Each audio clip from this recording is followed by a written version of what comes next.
In a previous video, I talked about the emotional trap that actors get stuck in, where they pick one overriding emotion and play it usually at the same intensity, but the same emotion all the way through the monologue or the scene, and how that gets boring very quickly.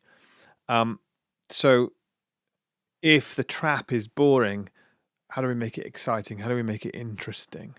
Well, variety. Variety is the key to keeping your audience engaged. Variety and specificity. How do we do that? We've got to take the audience on a journey. So then what we need in terms of emotion is we need an emotional journey. So that could be an emotional journey within a monologue, it could be an emotional journey within a scene, or it could be an emotional journey within the act of the play or that segment of the film or television series and beyond. So these things are nested inside each other. But journey is key. So how do we get an emotional journey? Well, I think there are two types of emotional journey we should consider in our performance.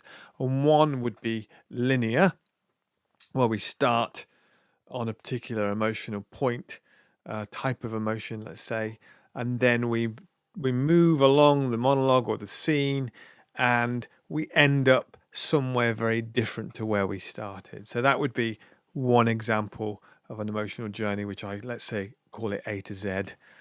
You might not have to go as far as Z, but A to somewhere else.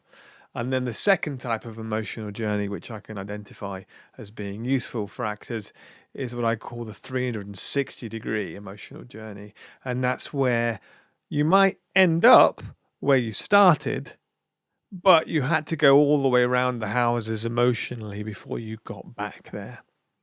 So in both cases, the linear A to Z or the 360 emotional journey, what that does, it keeps us moving. It keeps our thoughts and our character's behavior and what we're doing to the other as shifting and changing in terms of our emotional connection to it. And that keeps things interesting and varied and specific for the audience. It's all about the journey, folks.